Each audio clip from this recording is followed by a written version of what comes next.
The frozen throne room stood in eerie silence. A cold wind swept through the open balcony, carrying the last whispers of a storm not yet unleashed. King Cryos sat motionless on his throne, fingers gripping the armrests, his piercing blue eyes staring into the distance. Before him, Commander Knuckles stood firm, his red fur a stark contrast against the icy walls. Find her, bring her home unharmed. And if she resists? Cryos' gaze flickered, his voice turning sharper than the ice beneath them. She won't. The walls trembled, a faint crack running along the ice-carved pillars. Knuckles inhaled slowly, knowing this wasn't just an order. This was a warning. Without another word, he turned and marched out, his heavy boots echoing through the halls. The Frostguard followed. The hunt had begun.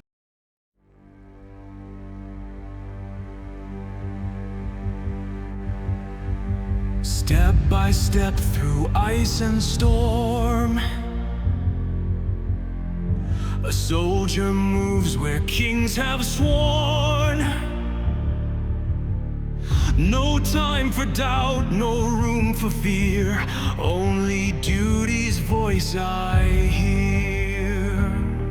Oh. The oath I swore, the path I tread. A warrior walks where mercy's dead. No shield of warmth, no hand to stay, only ice will pave the way. Oh. But tell me now, does the sword have a choice? Does a blade ever question the voice that tells it when to strike? Run if you must, my feet will not slow.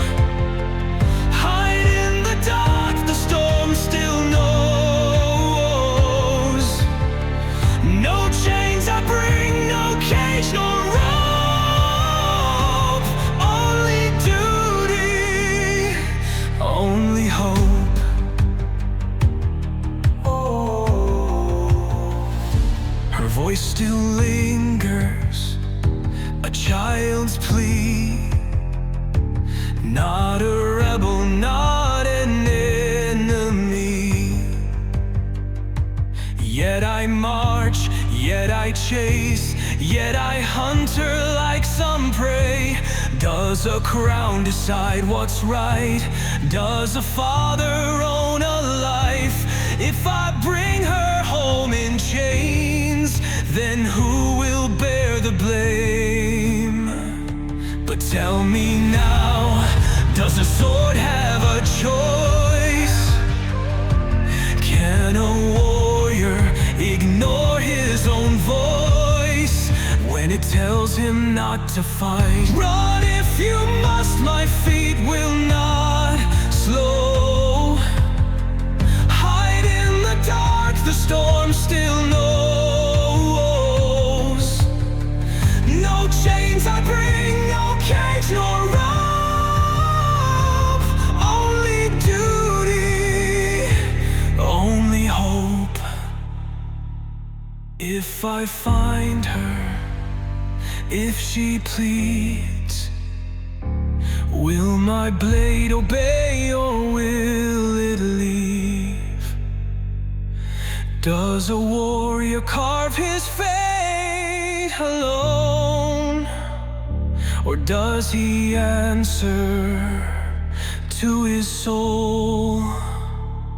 I'll find you, princess, but I don't know if I bring you back.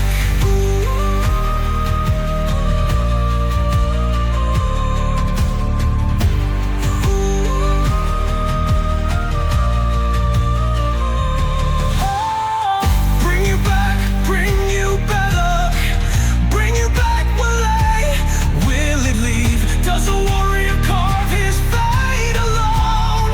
Or does he answer to his soul? I'll find you, princess.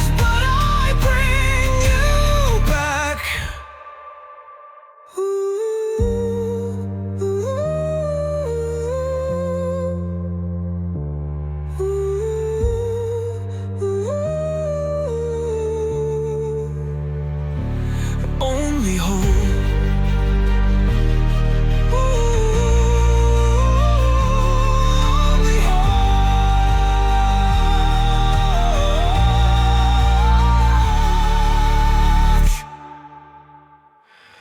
Only hope. The storm reaches its peak as Knuckles finally catches up to Sonic and Cyannie. The once quiet snowfall has turned into a howling blizzard, the winds whipping between jagged ice formations, turning the frozen wasteland into a battlefield.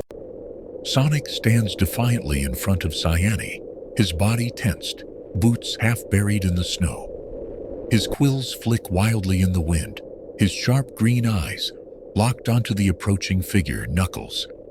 The commander of the Frostguard emerges from the white haze, his red fur now dusted with frost, his violet eyes burning with something unreadable.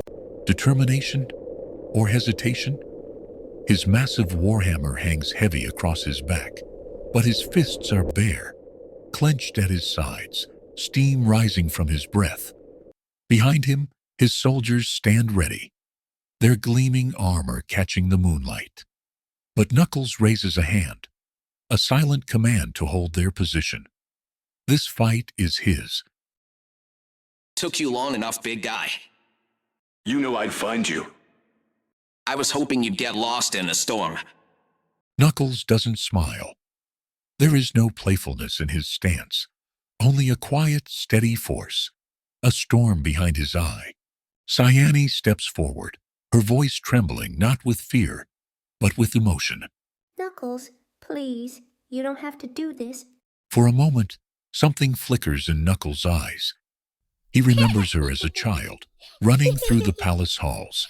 He remembers her kindness, her laughter, her warmth. But now she stands before him, not as a princess, but as a girl who has chosen her own fate. The wind howls louder, snow swirling between them. The silence lingers. Then, Knuckles exhales, his breath misting in the cold air. His fists tighten. You know I have no choice. Yeah? Well, neither do I. The storm explodes around them as they clash. Two warriors, two forces of nature, bound by fate, but divided by their choices. The battle begins.